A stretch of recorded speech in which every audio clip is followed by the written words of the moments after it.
Bonjour, chers frères, chères sœurs, chers amis, chers auditeurs. Nous sommes très contents de vous accueillir aujourd'hui, comme chaque vendredi soir, durant le direct Yawatani sur notre page Facebook. Comme chaque vendredi, vous êtes nombreux à nous écrire et nous laisser vos questions auxquelles notre invité aura le plaisir d'y répondre. Alors, nous accueillons aujourd'hui Monsieur Tariq Abou-Nour qui nous parlera d'un sujet d'une importance majeure qui est le civisme et l'islam, ou bien le civisme dans l'islam. Les musulmans en France, en Europe et dans les pays occidentaux sont plus touchés par ce sujet que leurs frères et sœurs dans les pays musulmans. En effet, les musulmans en Occident sont visibles et donc ambassadeurs de l'islam et donc de son prophète, qu'ils le veulent ou non. Nous en discuterons avec notre invité pendant une quinzaine de minutes, puis on passera à la deuxième partie de l'émission, dans laquelle notre invité répondra à vos différentes questions d'ordre théologique, de jurisprudence, fiqh, et votre pratique de l'islam, notamment en France ou en Europe. Notre invité, M. Tariq Abou-Nour, est imam dans la mosquée d'Éric Couronne, théologien, auteur et écrivain et président de l'Institut d'enseignement supérieur islamique de Paris. M. Tariq, bonjour. Salam alaikum. Alaikum salam wa barakatuh. Alhamdulillah, wa salatu wa salam ala rasulillah, wa ali wa sahbihi. Toujours un plaisir de vous retrouver à travers cette émission de Yawatani, que je remercie au passage pour son aimable invitation et pour le choix du sujet. On a déjà abordé plusieurs fois de façon très détaillée le sujet du bon comportement, l'akhlaq, les valeurs, et de la bonne parole, le kalimat tayyiba, exigé par l'islam à travers les textes scripturaires, le Coran, la Sunna et les pratiques des pieux prédécesseurs. Nous abordons ici un sujet que je considère comme un complément important, comme une valeur intrinsèque de l'islam, qui est le civisme. Je commence d'abord par un verset coranique très important qui nous parle justement de ce civisme. Allah tabaraka wa ta'ala nous dit dans le Coran, la surah 31, verset 18, وَلَا تُسَعِرْ خَدَّكَ لِلنَّاسِ وَلَا تَمْشِي فِي الْأَرْضِ مَرَحًا إِنَّ اللَّهَ لَا يُحِبُّ كُلَّ مُخْتَالٍ فَخُورٍ واقصد في مشيك واغضض من صوتك إن أنكر الأصوات لصوت الحمير. Donc ici, le Coran nous rappelle, ne prends pas un air arrogant en abordant les gens. Ne te dandine pas avec insolence dans ta démarche. Dieu n'aime pas les insolents, pleins de glorioles. Sois modeste dans ta démarche, baisse la voix quand tu parles, car le plus horrible des cris, eh bien, c'est le braiement de l'âne. Et il nous dit également dans le Coran, وَعِبَادُ الرَّحْمَنِ الَّذِينَ يَمْشُونَ عَلَى الْأَرْضِ هَوْنًا هَوْنًا وَإِذَا خَاطَبَهُمُ الْجَاهِلُونَ قَالُوا سَلَامًا.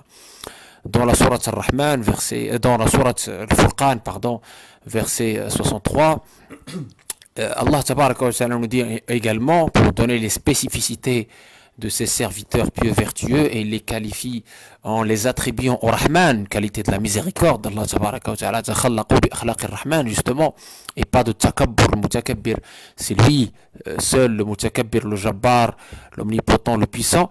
Nous devons être plutôt dans les qualités de la miséricorde et de la servitude et de l'humilité. Il nous dit justement par rapport à cette humilité, les serviteurs du miséricordieux sont ceux qui marchent humblement sur terre.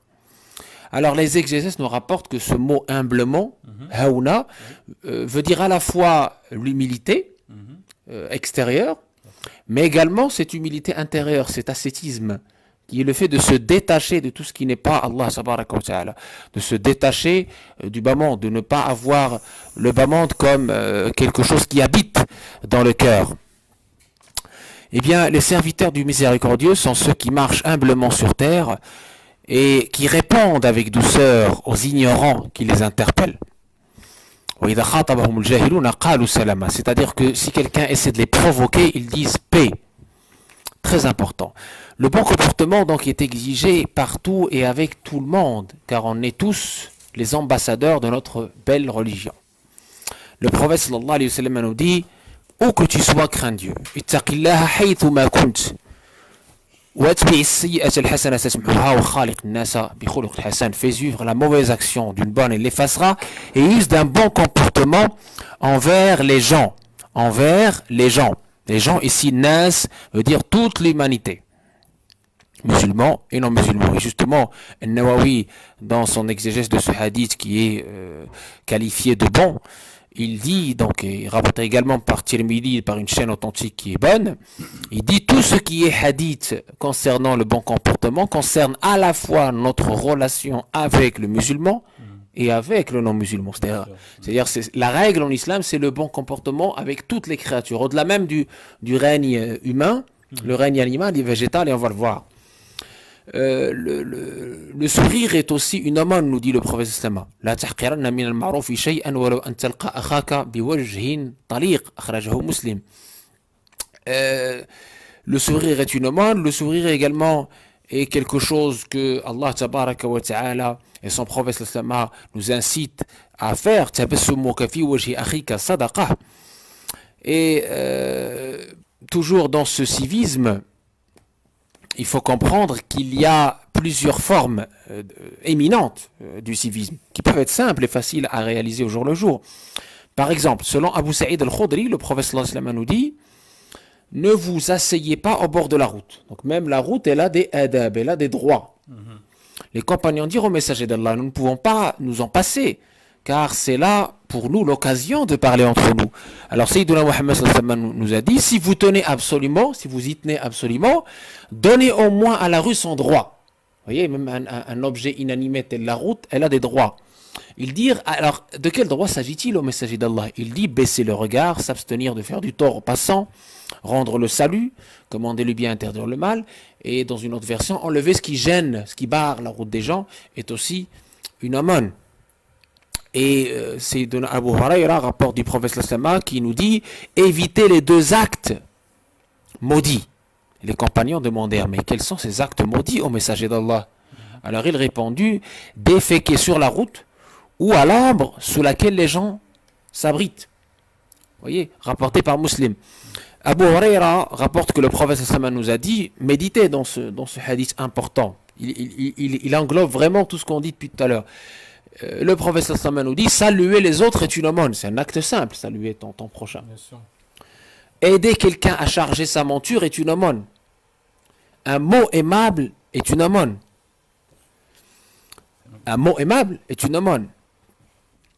Chaque pas fait en direction de la mosquée est une aumône. Nettoyer le chemin des saletés est une aumône. Vous voyez, il y a un pot de banane, tu l'enlèves, c'est une aumône. Hadith Hassan.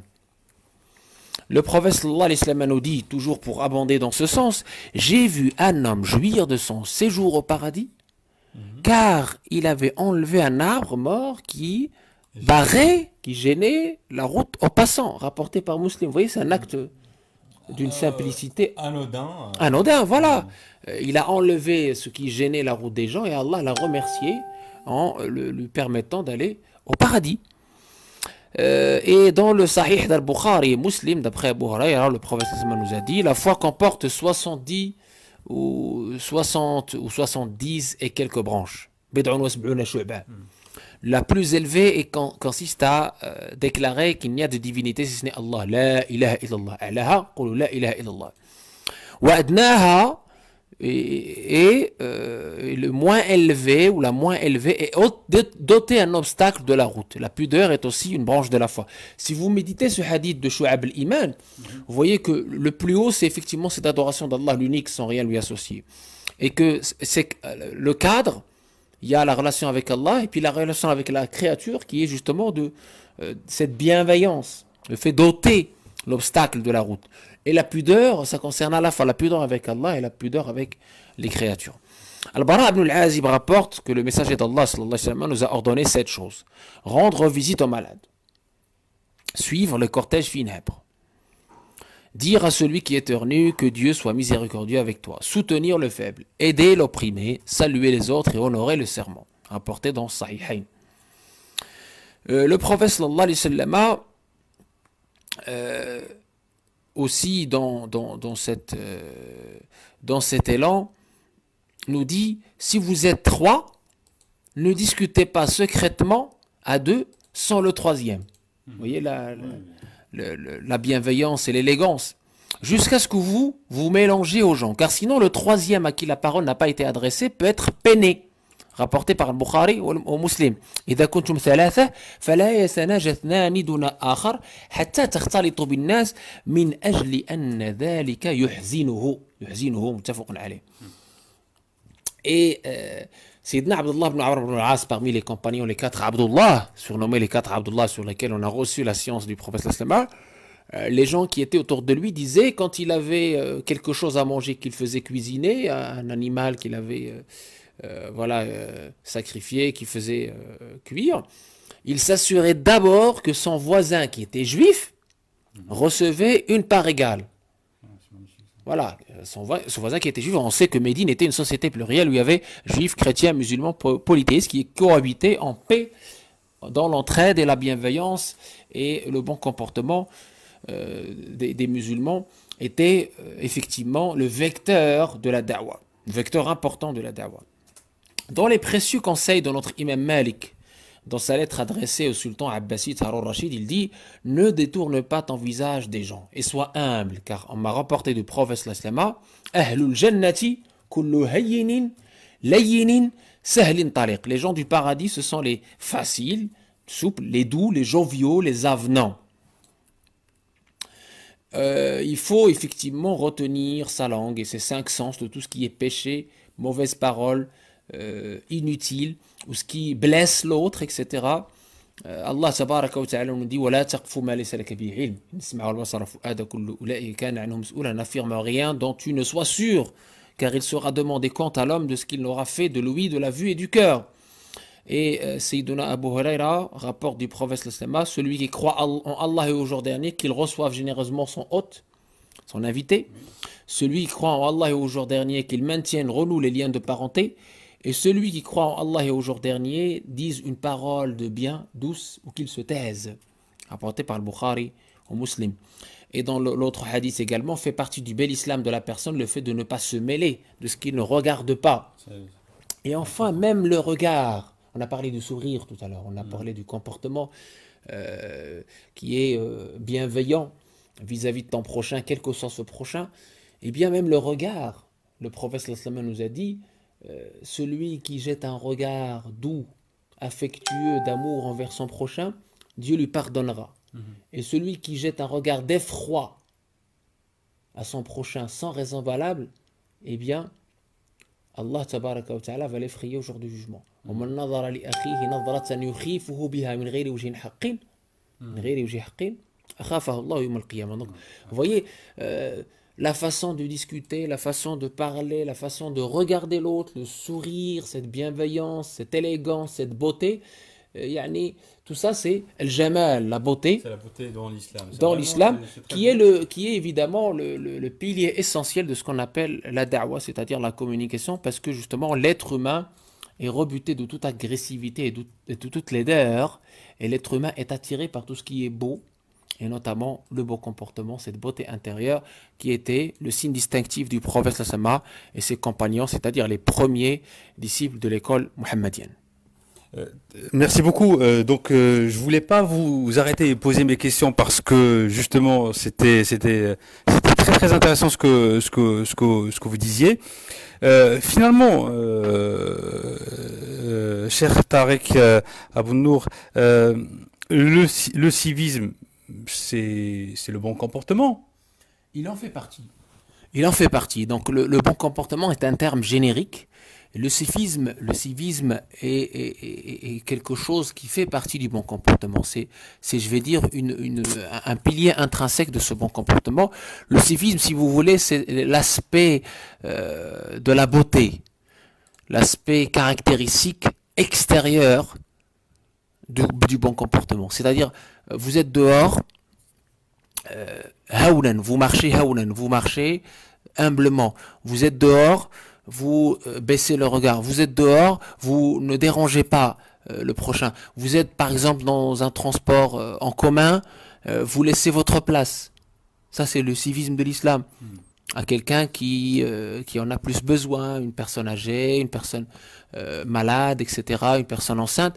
Vous êtes dans un transport en commun, vous avez un coup de fil, vous vous abstenez pour ne pas déranger les autres. C'est-à-dire vous laissez ce coup de fil pour plus tard. Par exemple, vous avez quelque chose de bruyant, vous mettez des écouteurs pour ne pas déranger le prochain. En sortant de chez vous, vous n'allez pas rester comme ça dans la rue, dans la route. Comme on a dit, il y a des droits de la rue, en gênant le voisinage, en gênant les riverains. Vous voyez, il y a plein de bonnes choses qui découlent de l'islam et aussi du bon sens, pour qu'on puisse représenter notre belle religion par la beauté, et qu'on puisse ne pas rebuter le prochain, puisque le prophète sallallahu alayhi wa sallam nous dit Bashiru, wa la tunfiru, yassiru, wa la tu'assiru, c'est-à-dire annoncer la bonne nouvelle et ne rebutez pas les gens. Ne rebutez pas les gens, ni par votre être, ni par votre paraître. On parle de l'être et on parle du paraître. L'être c'est important et le paraître aussi c'est important, parce que l'être c'est le cœur, c'est les sentis, le fond. Et le paraître aussi c'est important. C'est le reflet. Exactement. Ben, on dit toujours que l'extérieur est le reflet de ce que cache le cœur. Si vous êtes propre, beau, parfumé, c'est que aussi il y a dans votre cœur quelque chose de bien. Alors ça me rappelle le fameux hadith du prophète sallallahu alayhi wa sallam, que certainement vous connaissez tous parce qu'on en a déjà discuté, on en a établi l'exégèse. Inna Allah jamilun yuhibbul jamal. Allah est beau, il aime la beauté. C'est le hadith du prophète sallallahu alayhi wa sallam en réaction à ce compagnon qui a cru que le takabbur, que l'orgueil était de ne pas bien s'habiller. Le prophète sallallahu alayhi wa sallam lui a corrigé ce que c'est que l'orgueil. Il lui a dit au contraire. Que l'orgueil, c'est bien s'habiller en fait. En fait, il croyait que faisait partie de l'orgueil le fait de bien s'habiller, de bien se parfumer, etc. Le prophète sallallahu alayhi wa sallam, il lui a dit oh que non. Oh que non, Allah est beau, il aime la beauté. L'orgueil, c'est tout à fait autre chose. L'orgueil, c'est le mépris des gens et le rejet de la vérité, nous dit le prophète sallallahu alayhi wa sallam. Le mépris des gens et le rejet de la vérité. La beauté, c'est tout à fait autre chose, c'est quelque chose de demandé dans cette belle religion. Très bien, merci. Je crois que ce sujet-là va encore surgir, notamment pendant le mois de Ramadan, et notamment après les prières nocturnes des Tarawih. Donc, souvent les gens, surtout les jeunes, hein, donc qui connaissent pas, qui découvrent aussi leur religion, après les Tarawih, ben ils sortent, ils parlent à haute voix, et c'est la nuit, et ça peut déranger le voisinage. Donc, je ne sais pas si vous pouvez dire quelque chose là-dessus, ça serait volontiers. Ah ben, tout à fait. On peut pas pratiquer une adoration aussi importante que la prière et après rendre nos actes vains. Rendre nos actes vains en allant déranger les autres, les riverains. Vous savez, les tarawih en été, ou quand, en tout cas, le mois de Ramadan, notamment Salat al-Isha, arrive à des heures tardives, on arrive à des heures comme minuit, 1h du matin, les gens en sortant font comme si le riverain n'existe pas, comme si le voisin n'existe pas. Ce voisin peut être malade, ce voisin peut tout simplement vouloir se reposer pour travailler demain, ce voisin peut être non-musulman, justement. Oui. Et donc, il y a eu des plaintes. Moi, j'ai assisté à des plaintes de riverains qui étaient très dérangés par le bruit, justement, et le fait que ces gens-là, quand ils sortent de la prière, au lieu d'aller tranquillement et avec silence, sereinement et avec silence chez eux pour justement pouvoir dormir tranquillement ou continuer à adorer Allah tranquillement et sereinement, eh bien malheureusement ils se regroupent, ils parlent très fort et ils dérangent, ils réveillent même des enfants. Moi j'ai assisté à des enfants qui avaient peur, qui se réveillaient, etc. Et tout cela est évidemment contraire aux valeurs de notre belle religion. Donc il faut qu'on fasse très attention à cette partie comportementale de notre religion qui est aussi importante, je le dis bien et je le répète, aussi importante que la partie cultuelle. Allah nous a institué des obligations cultuelles, mais également il nous a instauré des obligations comportementales. Le hadith du prophète sallallahu authentique nous dit As-sa'imu sabir k'ta'imi shakir. Et il nous dit également celui qui a le bon comportement atteint par ce bon comportement le degré de celui qui veille toute la nuit en prière et passe tous les jours en jeûne. Vous voyez, c'est important, c'est important. Donc l'échelle de valeur chez Allah tabaraka wa ta'ala, c'est pas simplement l'aspect extérieur de l'adoration, c'est aussi ce que procure cette adoration en termes de comportement vis-à-vis de votre prochain, c'est-à-dire votre relation horizontale. Elle est très importante, elle est même, je veux dire, le thermomètre, mi'yar, miqyas, le thermomètre de votre religiosité. On ne peut pas parler d'une religiosité agréée par Allah tabaraka wa ta'ala. C'est ça le plus important, c'est que vous soyez accepté par Allah tabaraka wa ta'ala. Pour que vous puissiez mesurer la valeur, le jawda, la qualité de l'acte, eh bien, elle se mesure par le bon comportement. Allah tabaraka wa ta'ala nous dit wa aqim salat in salat tanha 'anil fahsha'i wal munkar. Accomplis la prière, car la prière éloigne des turpitudes et des péchés et des mauvaises actions. Donc si tu veux comprendre, savoir, avoir une idée sur l'agrément de ta prière, par exemple, ou de tes actes cultuels en général, eh bien, tu peux le savoir grâce à quoi? Grâce à ton bon comportement. Fait partie de ce bon comportement le respect du voisinage, le respect du voisin, le bon traitement du voisin, la bienveillance avec le prochain, comme on a dit, la douceur, cette parole humble, ce qui marche humblement sur terre. Voyez, donc c'est la parole coranique qui nous incite à cette humilité sur terre, à ce civisme, à cette beauté intérieure et extérieure. Merci beaucoup, Monsieur Tariq, Abou Nour. Donc, je crois qu'on est arrivé à la fin de notre première partie. On passera à la deuxième partie qui est les questions, les réponses aux questions des internautes. Donc, il y a beaucoup, mais je vais choisir quelques-unes. Donc, je commencerai par Khadija de Lille, qui dit: est-ce qu'il y a un habit particulier dans l'islam? Allah tabaraka wa ta'ala dit dans le Coran walibas taqwa dhalika khair. Et l'habit de la piété est certes meilleur. L'islam, dans la sourate An-Nur et dans la sourate Al-Ahzab, lumière et coalisée, nous parle de la pudeur, de la relation homme-femme et de la pudeur qui veut dire al-haya, qui a aussi des aspects intérieurs et extérieurs. Donc il nous dit, il commence par les hommes baisser de leur regard, d'accord, et il nous parle de cette attirance naturelle et comment justement lutter contre la séduction pour éviter de tomber dans ce qu'on appelle le péché charnel. Maintenant, est-ce que le Coran nous parle d'un habit bien particulier ou d'une, je sais pas moi, d'un siroil ou d'un kit? Voilà, absolument pas, absolument pas. Il nous parle du haya, de la pudeur, et selon le contexte, les gens s'habillaient différemment. Je rappelle historiquement qu'à l'époque du prophète sallallahu alayhi wa sallam, les Mécois s'habillaient d'une façon différente des Médinois, et que le prophète sallallahu alayhi wa sallam et ses compagnons s'habillaient de la même façon que les polythéistes de la Mecque. Il n'y avait pas de distinction vestimentaire, du moment que ce vêtement assure ce qu'on appelle la pudeur. D'accord? Ça veut dire quoi? Ça veut dire il n'est pas moulant, il n'est pas transparent, etc. etc. Euh, on a déjà détaillé cet aspect-là, cet aspect juridique de la chose, ou canonique de la chose.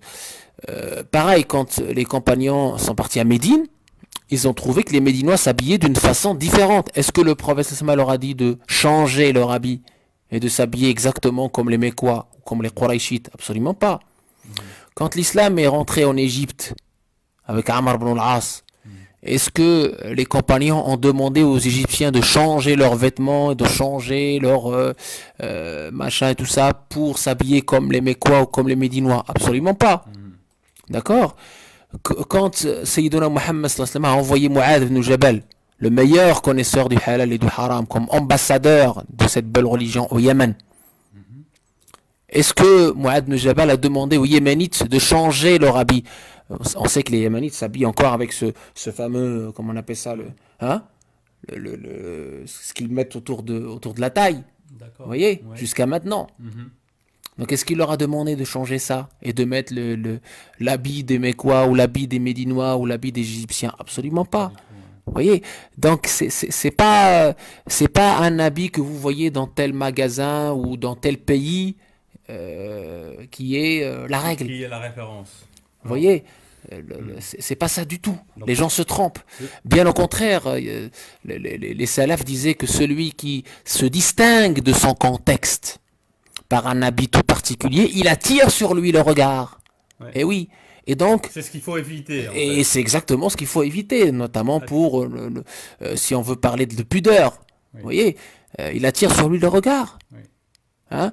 Et c'est de l'ostentation, l'ujb et riya. Vous voyez, donc c'est exactement l'inverse de la sunna. C'est l'inverse de la sunna. Vous voyez, donc les gens n'ont pas compris le fond de la sunna. Ils croient que c'est en s'habillant comme tel pays ou comme tel pays, on est en train d'appliquer la sunna. Vous voyez, donc c'est une fausse compréhension, encore une fois, une compréhension de forme. Je l'ai dit, je le répète, les Mécois s'habillaient différemment des Médinois, ces derniers s'habillaient différemment des Yéménites, des Égyptiens, etc.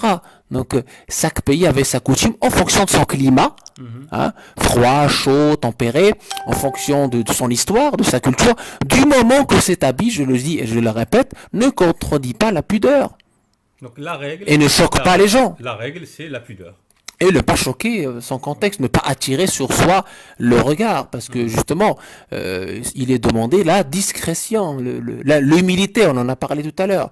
Et évidemment, il est même bon de s'habiller de la façon la plus élégante possible. Inna Allah yuhibbu an yara athara ni'mati abdihi alayhi ma bi ni'mati rabbika fahaddith. Dieu veut voir ses bienfaits sur toi, sur lui, sans orgueil et sans évidemment ostentation et sans vanité. Très bien, merci beaucoup. Alors, je passe à la deuxième question. Donc, juste pour la question de Khadija de Lille, qui demandait est-ce qu'il y a un habit particulier dans l'islam. Donc, la règle, c'est la pudeur. Voilà, très bien. Alors, on a Soufiane de Bordeaux qui nous pose la question suivante. Comment devons-nous, en tant que musulmans, se comporter avec les non-musulmans? Bien, c'est très simple, c'est ce qu'on a dit tout à l'heure. Envers toutes les créatures d'Allah, il faut bienveillance, bon comportement, élégance, parce qu'on est les ambassadeurs de cette belle religion. Allah nous dit dans le Coran, ila sabili rabbika bil hikmati wal mu'izati al hasanati wajadilu billati ahsan. Appelle au chemin de ton Seigneur par la sagesse, par la bonne exhortation, et ne discute avec eux que de la manière la plus belle. Et il nous dit également, on ne discute avec les gens du livre que de la manière la plus douce. Et la règle en islam, elle est dans la sourate al-Mumtahina, dans le verset. Allah ne vous défend pas par rapport à ceux qui ne vous ont pas combattu dans leur religion et qui ne vous ont pas chassé de vos demeures d'être bienfaisants et équitables envers eux. Bienfaisants et équitables. C'est ça la règle. Donc, on est avec des gens qui sont non musulmans, qui ne sont pas en train de nous combattre, bien au contraire, on est en sécurité, on est en paix. On est en confort, où nous devons avoir le meilleur comportement avec tout le monde, avec toutes les créatures. C'est le reflet de la bonne pratique de la religion. La bonne religiosité exige le bon comportement avec toutes les créatures, avec nos voisins, avec nos proches parents, qu'ils soient musulmans ou non musulmans. Le Coran, rappelez-vous, quand il nous dit au bil walidayni ihsana, il n'a pas dit au bil walidayni muslimain. Bil walidayn. quels que soient les parents, musulmans, non musulmans. Vous avez l'exemple de l'histoire des compagnons avec leurs propres parents, même s'ils n'étaient pas musulmans. Ils ont été dans la bienveillance. D'ailleurs, le verset que je vous ai cité, dans l'authentique de Muslim, il a d'abord été révélé dans les circonstances de la visite de la mère de Asma, qui n'était pas encore musulmane, à sa fille Asma. Et le prophète lui a dit, renoue avec ta mère, sois bienfaisante, bienveillante et bienveillante avec ta mère. Donc, c'est pour nous un élément essentiel de notre da'wah. Et Allah tabaraka wa ta'ala nous dit plus généralement, qulu linnasi husna. Dites aux gens une belle parole. Et donc, le prophète sallallahu, une fois il y avait une civière, et il s'est levé. Alors on lui a dit, oh messager d'Allah, c'est un juif. Le prophète m'a dit, il est resté debout, par respect à cette personne, il a dit, c'est une âme. Awalaysat nafsan. Et dans l'authentique de Bukhari, le prophète m'a jusqu'en son dernier souffle, il a gardé des bonnes relations avec les non-musulmans. En témoigne le hadith dans l'authentique de Bukhari, Mata Rasulullah sallallahu alayhi wa sallam, wadi'uhum rahun inda yahudi. Il est mort en laissant comme gage son bouclier chez un juif pour de la nourriture. Donc il avait des relations à Médine avec des musulmans et des non-musulmans. Il y avait aussi l'histoire de son voisin juif. Ce n'est pas une histoire, c'est pour ça que je ne l'ai pas raconté, parce que ce n'est pas une histoire vraie. On en a beaucoup qui sont vrais, authentiques, que j'ai cité tout à l'heure de Abdullah ibn Amr ibn al-As, juif, et nous avons également d'autres histoires qui sont plus authentiques et qui sont plus valables pour être témoignage de la grandeur d'âme de Sayyidina Muhammad sallallahu alayhi wa sallam, de ses valeurs de respect, de tolérance, de pardon, de magnanimité, de générosité. Il y avait même un bédouin qui a essayé de le tuer. Il était, qui peut te sauver de moi? Et le prophète sallallahu il a dit, Allah, tu es un généreux. Je lui dis, est-ce que tu veux embrasser cette religion et attester que je suis Mohammed, le dernier messager? De contrainte dans la religion. Le prophète n'était là que pour faire le rappel, celle de rappeler. Innama anta mudhakkir. Pas toi qui contraint les gens pour croire. La foi provient d'Allah. C'est une guide, mais c'est Dieu qui guide qui il veut. Et il porte pour elle. Il l'aide. Et vous savez, moi je suis une femme très pauvre. Je n'ai pas de récompenser, car dans notre coutume, on doit récompenser notre nous a rendu service. Ouais. Je suis une femme très pauvre, mais je vais faire une prière. Je demande à ces dieux de la Mecque de t'épargner avec un sourire. Mohammed lui dit, je suis Mohammed. Vous voyez comment les médias face à ces médias de l'époque, comment le prophète sallallahu animité avec pardon, et il a fait porter volontaire pour aider cette femme, pour porter pour elle, et comme réaction religion, parce que elle a vu comment il est vraiment, et galvaude son message. D'accord. Merci beaucoup pour ces réponses suivantes. En France, les musulmans sont et chafiites et autres. Pourquoi cette différence? Écoutez, nous disons que cette différence est une richesse.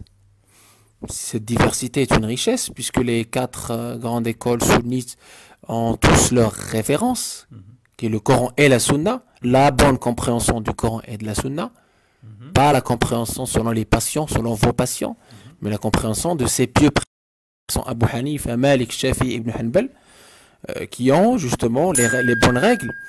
La bonne interprétation, la bonne compréhension du Coran et de la Sunna. Donc si on suit l'un ou l'autre, c'est salutaire. Mais on ne peut pas s'amuser nous-mêmes à aller, entre guillemets, déduire le statut juridique du Coran et de la Sunna sans en avoir la connaissance très importante. On a beaucoup d'exemples où nous pouvons faire peut-être. C'est un sujet qui est très large. On parlera aussi de certaines questions qu'on a posées tout à l'heure par rapport au mois de Ramadan. Donc, on va faire une séance spécialement pour tout ça. Merci beaucoup.